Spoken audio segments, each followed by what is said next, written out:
જય શ્રી કૃષ્ણ. શ્રીમદ ભાગવત મહાપુરાણ અષ્ટમ સ્કંદ અધ્યાય 5.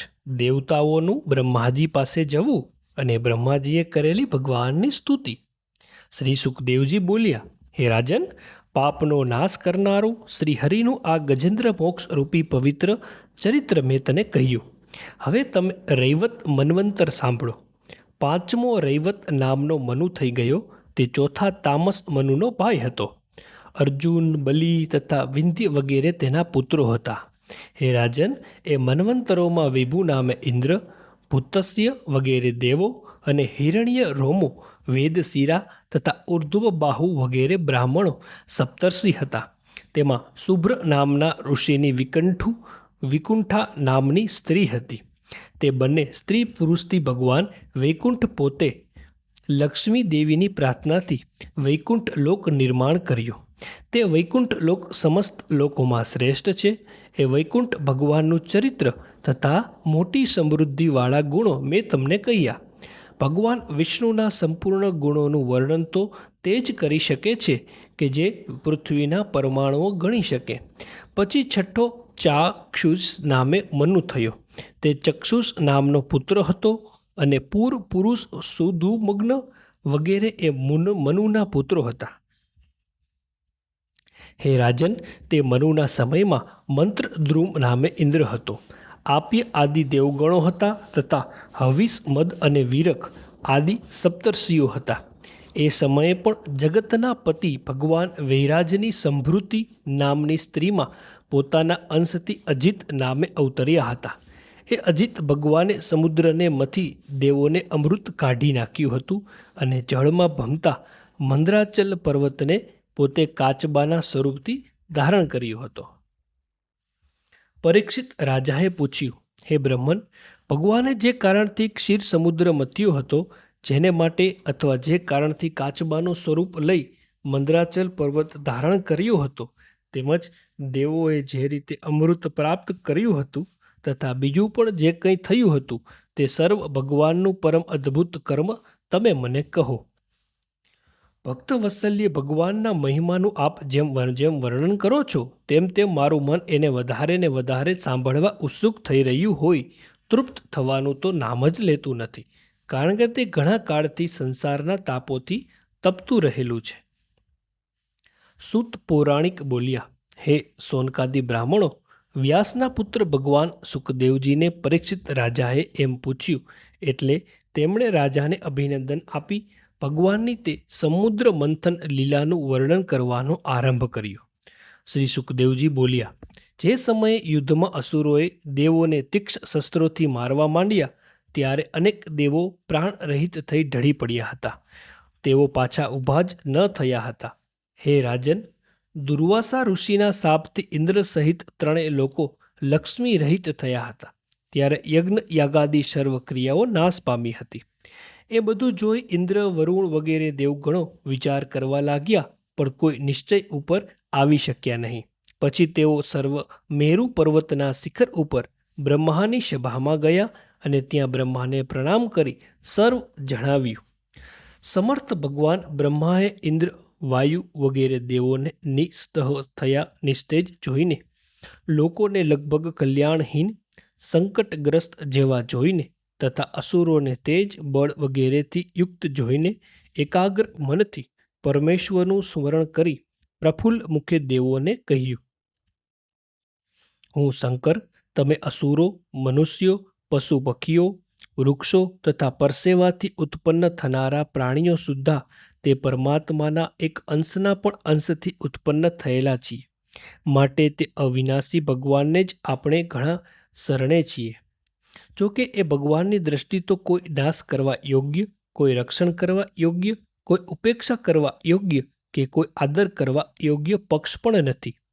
છતાં જગતની ઉત્પત્તિ, સ્થિતિ અને લય કરવા તે ભગવાન સમયે સમયે રજોગુણ, સત્વગુણ તથા તમોગુણ ધારણ કરે છે. વળી પ્રાણીઓના કલ્યાણ માટે સત્વગુણ ધારણ કરનાર તે ભગવાનનો આ જગતનું પાલન કરવાનો સમય છે. માટે જગતના ગુરુ તે ભગવાનને શરણે આપણે જઈએ. તેથી દેવોને જેમને પ્રિય છે એવા ભગવાન તેમના પોતાના જ એવા આપણું કલ્યાણ કરશે. શ્રી સુખદેવજી બોલ્યા, હે શત્રુદમન રાજા, દેવોને એમ કહી બ્રહ્મા દેવોની સાથે અજિત ભગવાન નીચ ધામ વૈકુંઠ લોકમાં ગયા, કે જે ધામ તમોમય પ્રકૃતિથી પર છે. ત્યાં જઈ હે રાજા, બ્રહ્મા ઇન્દ્રિયોને એકાગ્ર કરી જેમનું સ્વરૂપ પૂર્વે કદી જોયું નથી પણ માત્ર સાંભળ્યું છે એવા ભગવાનની વેદવાણીથી સ્તુતિ કરવા લાગ્યા. બ્રહ્મા સ્તુતિ કરે છે. સર્વ વિકારથી રહિત, સત્વ સ્વરૂપ, અંતરહિત, સર્વના આદ્ય, સર્વની હૃદયરૂપ ગુફામાં રહેનારા, કોઈ પણ ઉપાધિથી રહિત, કદી તર્ક ન આવી શકે તેવા મન કરતાં પણ અતિશય વેગવાળા અને વાણીથી વર્ણવાને અશક્ય એવા સર્વેષ્ઠ સર્વોત્તમ દેવને અમે નમસ્કાર કરીએ છીએ. જે ભગવાન પ્રાણ, મન, બુદ્ધિ તથા શરીરના જ્ઞાતા છે. વિષયો તથા ઇન્દ્રિયો એ બંને રૂપે ભાસે છે, છતાં અજ્ઞાનથી રહિત, શરીરથી જુદા અને તેથી જ આકાશની પેઠે વ્યાપક છે. કારણ કે એ ભગવાન વિશે જીવને લાગેલી અવિદ્યા અને વિદ્યા એ બંને પાંખો નથી. તે ત્રણેય યુગમાં પ્રગટ થતા ભગવાનને અમે શરણ જઈએ છીએ. જે ભગવાનને વેદો જીવના ચક્રરૂપ દેહાદિની ધરીરૂપ કહે છે, તે સત્ય સ્વરૂપ પરમાત્માને હું શરણે જાઉં છું. આ દેહાદિરૂપ ચક્ર માયાથી પ્રેરણા પામે છે, મનની મુખ્યતાવાળું છે. 10 ઇન્દ્રિયો અને 5 પ્રાણ એ 15 આરારૂપ કોઈ ઝડપથી ચાલી રહ્યું છે. સત્વાદી 3 ગુણો એ ચક્રની નાભી એટલે આરાઓ જેમાં ગોઠવાય છે તે મધ્ય પ્રદેશ છે. વીજળી જેવું તે ચંચળ છે અને 8 પ્રકારની તે ચક્રની નેમી છે. જે પરમાત્માના જીવની સમીપ તેના નિયંતા તરીકે રહે છે. કેવળ એક અજ્ઞાન સ્વરૂપ છે. પ્રકૃતિથી પર, અદૃશ્ય, નિર્વિકાર અને દેશ તથા કાળથી અમાપ પર બ્રહ્મ છે. તે પરમાત્માને ધીર યોગી પુરુષો યોગરૂપી સાધન દ્વારા ઉપાસે છે. જે પરમેશ્વરની માયા વડે પ્રાણીઓ મોહ પામે છે અને જે માયાને લીધે પોતાના આત્મ સ્વરૂપને જાણી શકતા નથી, એવા તે પરમેશ્વરની માયાને કોઈ પણ તરી શકતું નથી. સર્વ જીવોને તથા પોતાની શક્તિરૂપ માયાને જેમણે જીતેલ છે અને સર્વ પ્રાણીઓમાં જે સમાનપણે રહ્યા છે, તે પરમેશ્વરને અમે નમસ્કાર કરીએ છીએ. અમે દેવો અને ઋષિઓ ભગવાનના પ્રિય શરીરરૂપ સત્વગુણથી જ સર્જાયા છીએ અને બહાર તથા અંદર પ્રકટ થતા જેમની સૂક્ષ્મ ગતિ નિરુપાધિક સ્વરૂપને જાણી શકતા નથી, તો રજોગુણ અને તમોગુણ જ એવા મુખ્ય હોય એવા અસુરો વગેરે તો એ ભગવાનના સ્વરૂપને ક્યાંથી જાણી શકે? જે પૃથ્વી ભગવાનને પોતે જ રચી છે અને જે પૃથ્વી પર 4 પ્રકારની ભૂત સૃષ્ટિ રહેલી છે, એવી આ પૃથ્વી જ જેમના 2 પગ, 2 તે સર્વદા સ્વતંત્ર અસ્ખલિત સ્વરૂપવાળા અને મોટા ઐશ્વર્યવાળા મહાપુરુષ અમારા પર પ્રસન્ન થાવ. જે જળથી 3 લોક અને બધા લોકપાલો ઉત્પન્ન થાય છે, જીવે છે અને બુદ્ધિ પામે છે, તે ઉત્કૃષ્ટ શક્તિવાળું જળ જેમનું વીર્ય છે, તે મહાઐશ્વર્યવાળા અને અખંડ સ્વરૂપવાળા પરમાત્મા અમારા પર પ્રસન્ન થાવ. જે ચંદ્રમાં દેવોના અન્નરૂપ હોય, બળ તથા આયુષ્યરૂપ પણ છે, તેમજ વૃક્ષોનો જે અધિપતિ અને પ્રજાને વધારનાર છે, તે ચંદ્રમાં જે ભગવાનનું મન છે એમ વેદો કહે છે. તે મહાઐશ્વર્યવાળા ભગવાન અમારા પર પ્રસન્ન થાવ. જેનાથી ધન ઉત્પન્ન થયું છે, ક્રિયાકાંડથી જણાતા કર્મના નિમિત્તે જ જેનો જન્મ છે, જે પ્રાણીઓના પેટમાં પકવવાને યોગ્ય અન્નાદિ ધાતુ પકવે છે અને સમુદ્રમાં પણ વાનલ સ્વરૂપે જળનું જ શોષણ કરે છે, તે અગ્નિ જેમનું મુખ છે, એવા મહાન ઐશ્વર્યવાળા પરમાત્મા અમારા પર પ્રસન્ન થાવ.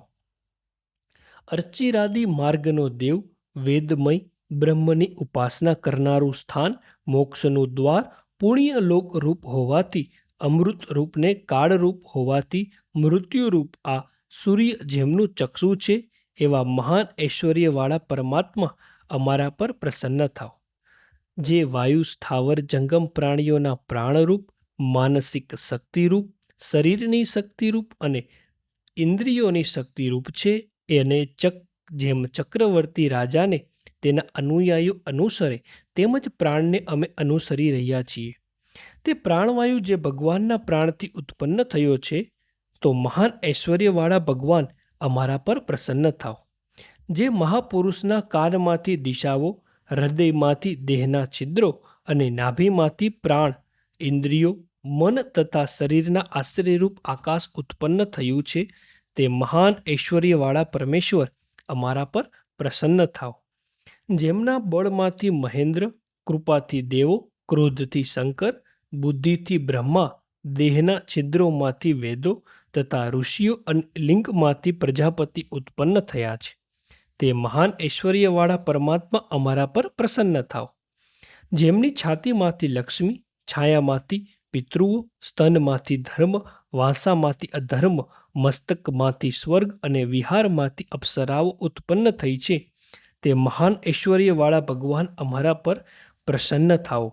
જેમના મુખથી બ્રાહ્મણો તથા રહસ્યરૂપ વેદો ઉત્પન્ન થયેલ છે, ક્ષત્રિયો તથા બળ જેમની બે ભુજાઓમાંથી ઉત્પન્ન થયેલ છે, વૈશ્યો અને તેઓની વૃત્તિ, વેપાર જેમની બે સાથળોમાંથી ઉત્પન્ન થયેલ છે, અને શૂદ્રો તથા તેમની વૃત્તિ, સેવા જેમના પગમાંથી ઉત્પન્ન થયેલ છે, તે મહાન ઐશ્વર્યવાળા ભગવાન અમારા પર પ્રસન્ન થાઓ. જેમના નીચલા હોઠથી લોભ, ઉપલા હોઠથી પ્રીતિ, નાસિકાથી કાંતિ, સ્પર્શથી અજ્ઞાનીઓને હિતકારી જણાતો કામ, બે ભ્રકુટીમાંથી યમદેવ અને જેમની પાંપણોમાંથી કાળ ઉત્પન્ન થયો છે, તે મહાન ઐશ્વર્યવાળા ભગવાન અમારા પર પ્રસન્ન થાઓ. વિદ્વાનો કહે છે કે 5 મહાભૂતો, કાળ, કર્મ, ગુણો તથા ભૌતિક પ્રપંચ આ બધું જેમની યોગ માયાથી રચાયેલ છે અને જે જાણવું કઠિન છે, કારણ કે વિદ્વાનો તેને તર્ક વિતર્કથી ગુપ્ત રાખે છે, તે મહાન ઐશ્વર્યવાળા ભગવાન અમારા પર પ્રસન્ન થાઓ. જેને પોતાની શક્તિથી સત્વાદી ગુણોનું સમન કરે છે, જેમનું સ્વસ્વરૂપ પરમાનંદ રૂપી સ્વરાજ્યની પરિપૂર્ણ છે, અને વાયુની જેમ જેઓ માયાથી રચાયેલા ગુણોમાં અસંગ રહે છે, તે પરમાત્માને અમારા નમસ્કાર હો. અમે આપને શરણે આવ્યા છીએ. આપના મંદ હાસ્યયુક્ત મુખ કમળના દર્શન કરવા ઈચ્છીએ છીએ, માટે અમારી ઇન્દ્રિયોની જોઈ શકાય તેમ અમને પોતાનું દર્શન આપો. હે વ્યાપક, આપ ભગવાન સમયે સમયે પોતાની ઈચ્છાથી ધારણ કરેલા સ્વરૂપો વડે પોતાની મેળે અમારાથી ન થઈ શકે તેવા કર્મ કરો છો. વિષયોથી પીડાતા પ્રાણીઓના કર્મો ઘણા ક્લેશવાળા, અલ્પસારવાળા અથવા નિષ્ફળ જ હોય છે, પણ આપને અર્પણ કરેલું નિષ્કામ કર્મ તેવું હોતું નથી. મનુષ્યને કોઈ કર્મ અલ્પ હોય કે આભાસ માત્ર હોય તો પણ જો તે ઈશ્વરને અર્પણ કરવું હોય તો કદી નિષ્ફળ થતું નથી, કેમ કે તે ઈશ્વર મનુષ્યના આત્મા, પ્રિય અને હિતકારી, જેમના વૃક્ષના મૂળમાં કરેલું જળ સિંચન તેના થળ તથા ડાળીઓને પણ પોષણ કરતા થાય છે, તેમ પરમાત્માનું આરાધન સર્વ પ્રાણીઓને તથા પોતાને પણ પોષણ કરતા થાય છે. જેમના સ્વાભાવિક કર્મો તથા તેની લીલાઓ તર્કમાં આવવી મુશ્કેલ છે, જે પોતે નિર્ગુણ હોય ગુણોનો નિયંતા છે, છતાં હમણાં સત્વગુણમાં રહ્યા છે, તે આપ અનંતને અમે નમસ્કાર કરીએ છીએ. શ્રીમદ ભાગવત મહાપુરાણ, અષ્ટમ સ્કંદ, અધ્યાય 5 સમાપ્ત. જય શ્રી કૃષ્ણ.